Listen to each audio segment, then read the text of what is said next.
Hey guys, JB here from Alpha Wolf Consulting, coming to you today with another episode of Understanding Thyself. So, in this episode, what we're going to talk about is some understandings I've had around full brain activation. So, how to simultaneously activate your left and your right hemisphere to basically perform at a higher level, but also to be able to reprogram your subconscious mind. Now, an important thing to understand when it comes to our subconscious mind is our subconscious mind doesn't actually have any capacity to understand language or to understand logic. So a funny thing is when we're trying to reprogram our subconscious narrative, it is immensely difficult to do if we don't understand the principles of Psych-k, which is psychology kinesiology. And what it means is it's the movement of the body and how it activates the individual hemispheres of our brain. So, for example, my right hand, in my left hemisphere now activates my right hemisphere of my brain, or my left hemisphere of my brain, whereas my left hand in my right hemisphere activates my right hemisphere of my brain. So by crossing our arms and our hands into each hemisphere, what we essentially do is simultaneously activate our left and our right hemispheres of our brain, so our conscious mind and our subconscious mind. So now our subconscious mind, has access to our conscious mind. So what that means is our subconscious now understands logic, understands language. And this is really important because this is a biohack that we can use to be able, well, not a biohack, but it's a movement hack that we're able to use to access our subconscious mind and then intentionally implant new beliefs or new narratives. And if you ever want to learn about this in depth, I learned Psych-k. One of the creators is Bruce Lipton. So he's one of the guys that really understands this aspect of trying to access our subconscious mind. But the other thing is when we have our full brain activated, so both hemispheres simultaneously, what we're essentially able to do now as well is we're able to implant knowledge and information into our subconscious mind and to sort it. So a practice that I've created for myself to be able to reprogram my subconscious mind is it's basically based off the foundations of Psych-k, psychology kinesiology. And essentially it's a mixture between yoga nidra, which is a relaxation meditation, and Psych-k.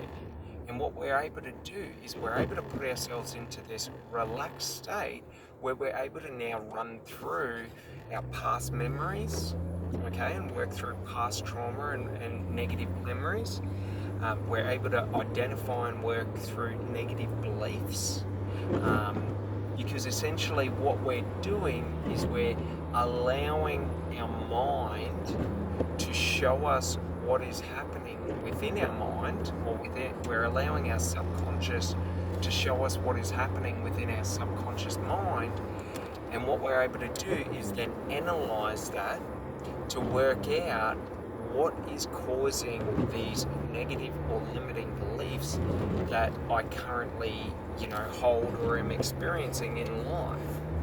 So, it's very important, for me personally to understand this, because essentially this is the shortcut in life to being able to do any personal development work at a very rapid rate. So what we got to understand is that the way Psych-k works is it really leverages on conditioning. So it's not that we tell ourselves once, I love you. No, we say, I am someone who is lovable and worthy again and again and again and again until that program is reset or overwritten. Now, the way you can do this, and essentially how you understand if the subconscious belief or programming has been overwritten, is we do it until we feel an emotional shift. Okay? Because when we feel an emotional shift, we've then locked it in and overwritten it, but it's not a one-time process. So we have to do it again and again and again and again, and when I'm saying again and again and again, I do it for 6 to 12 months, either a couple of days a week, every day, or once a week, depending on what I need to do. So in the beginning, we want to be doing it as much as possible, and then towards the end, we sort of leverage it or lean it off in terms of we slow it down, and then basically we allow that belief to take root and take hold. So it's very important, but simply all you need to do is determine what you want to recreate. So for me personally, I didn't realize before I got introduced to Psych-k that I actually had very, very negative beliefs around self-worth. So I wasn't allowed to be happy about who I was. I didn't love myself. I didn't, respect myself. I was all ego. And Psych-k is a really, really good practice to being able to overcome the ego. Because when we understand that every thought and belief in my mind is just based on conditioned responses. So essentially, the reason I had low self-worth was from my upbringing in childhood where, I didn't get the attention, I didn't get the love. I got told who I wasn't good enough by every adult figure. No adult figure said I was good enough. So that led me to having a belief that unless I was perfect and the best, I was never worthy of being good enough, which is totally inaccurate, because what that does is that makes every action that I take near impossible, because it's such a struggle, because there's no internal belief, there's no internal self-worth. So, for me personally, Psych-k and this practice of full brain activation that I've created has been life-changing for me by being able to identify weaknesses or weak beliefs or limiting beliefs or negative narratives, and really weed them out and put strong narratives in there, strong beliefs, empowerment.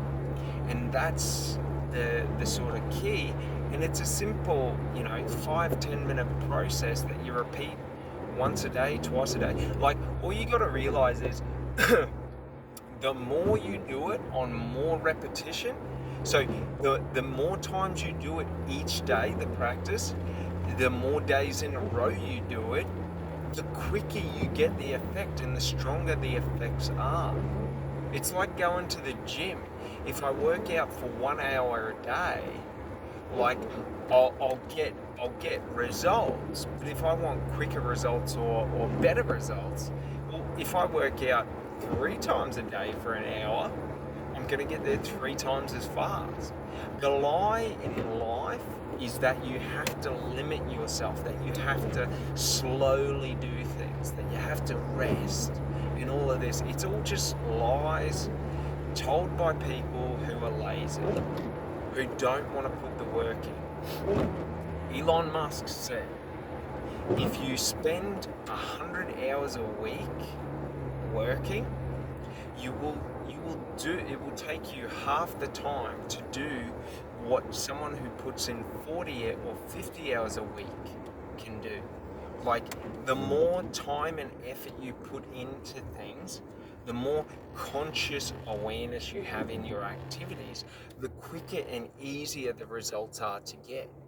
So, and the funny thing is with the subconscious mind, okay, it's not that I thought any different after, doing these Psych-k programs and reprogramming my subconscious, but it was just this feeling had shifted. I couldn't put my finger on it, but something had shifted. And sort of over time, as I developed it, as I worked at it, as I built upon the foundation that I'd created, it got stronger and clearer, to the point where now I cannot do anything that doesn't align to me. I refuse to. Before I did it, when I had no self-worth, I would do everything I could to try and, I was a ruthless person, whatever it takes to succeed. Like, I would put my values below other people's, because I thought that was the way to succeed, because that's how society and my external environment throughout my entire childhood told me that if I wasn't exactly like everyone else, okay, I would be attacked, because people would verbally attack me for who I was, being myself. They still do. It's just now I see the truth, that is, when others try to attack you because you're different to them, it's that they're ashamed of themselves for not being able to be different, because they're weak internally. Those who attack others are the weakest forms of people. Okay? So you just got to understand, as we build self-worth, as we reprogram our subconscious thought processes and our subconscious narratives and our internal beliefs, what happens, we start to realize the obvious truth, because the truth never changes. Those people throughout my childhood that saw it as their mission to tear me down for being myself, they were always weak people. Because of the low self-worth, had just put them above me, so I didn't see, or I was refusing to see, their weakness. And that's a funny thing, because a weak, insecure person attacking you is not a threat. They cannot do anything to you, for they hold no strength. That's the funny thing. In school, all those bullies, that tried to, that would, beat me up and stuff like that, not bad, but, that would punch me in the face, were weak people. It didn't hurt when they punched me. That's why I never had to respond to them, because I never really understood it, because I was never in danger. They couldn't do anything. They couldn't throw a punch to save their life. One time I was picking up glass off the ground of this person's house in their kitchen, because I accidentally broke a beer bottle drunk when I was 16, and they ran out and uppercutted me, and I was so fucking confused, because I didn't realize that I'd been punched, because it didn't hurt. There was no pain. There was emotional shock, but there was no pain. And the funniest thing is, I used to fear these weak people. And it's so funny, because once you see the light of how weak people have no power or strength, and then they must try and assert their physical strength, honestly, if any of them tried it today, within 30 seconds they would be on the ground with broken bones, and they would be permanently disabled for the rest of their life, because they don't understand what true strength and true aggression is. But regardless, like, we don't have to live in anger. We don't have to live in fear. That's the beauty of liberating our internal dialogue and understanding the power of our conscious and our subconscious mind. Is once we have like aligned our conscious and subconscious mind, once we have sort of created our authentic self, in terms of we know who we are, we know our strengths, we know our weaknesses, what happens is we become invincible in life, because there's nothing anyone else can do to me. Like, I hold zero fear of other people these days. For other people cannot put me through any torture that compares to the torture that I put myself through. Like, that's the funny thing. I tortured myself. I created the fear in all of that. You know what I mean? Like, I was the one that tormented myself throughout my childhood, because I chose to believe that what these people said as being fact and truth. And it's so funny, because once you realize it, it liberates you to move in each moment authentically as yourself without fear. I walk through the streets calmly these days because I know no one can harm me. There is nothing another can do to me. You can walk up and punch me in the face and I will laugh at you, because you cannot do anything to me. You cannot create fear within me, because I am not afraid of who I am. I am not afraid of pain. I am not afraid, of judgment, of rejection, of abandonment. I hold zero fear in life.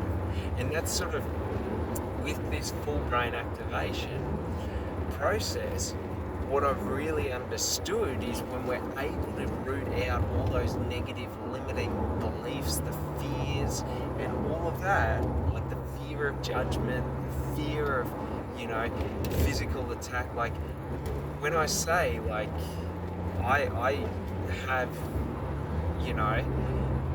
like, I work through it every day, but from my childhood, I have PSD. Yeah, I think that's it. PSD or PTSD, because when I was between the ages of 8 and 14, when I would be alone walking out on the streets, just a couple of streets from my house, it was 30 and 40-year-old men that would threaten to physically bash me, that would threaten to attack me, that would try and attack me, because they were weak, gutless individuals who preyed on people that couldn't fight back. When I walk the streets these days, I wish and hope for the moment that someone tries to prey on me. For to prey on me is to prey on a pit bull. And if you understand pit bulls, when you're aggressive around a pit bull will become hyper aggressive until the pit bull deems that the aggression level is low enough that it can calm down. So that's one of the funny things, is all these weak people throughout my life who tormented me. The funny thing is like, I was the one forcing myself to live in torment. And when I started to work through it and realize that it was me tormenting myself, and there was nothing really that others could do to me, it's sort of, I allowed myself to let go of that. You know what I mean? And it's funny because, in my 20s, like how I used to walk the street, and if I was walking, like, shopping centers and large crowds used to make me super nervous, because every male I had to account for how I would defend myself should they attack me. Because throughout my childhood, I was taught if you're not prepared for people to attack you, they will try and attack you, which is a false belief, but that's what happens when we're in negative situations, when we're preyed upon and things like that. So we all have to work through these things. So for example, you know, it's not limited to just, say for example, physical violence, but it's like, if people, steal from me, if people cheat on me, if people lie to me, if they continuously do that, in terms of everyone I meet tries to lie to me or manipulate me, or play games, or use emotional manipulation against me, then how I'm going to condition, what it's going to condition is an internal belief that I always have to be prepared for people to emotionally manipulate me throughout life. And the funny thing is when I walk through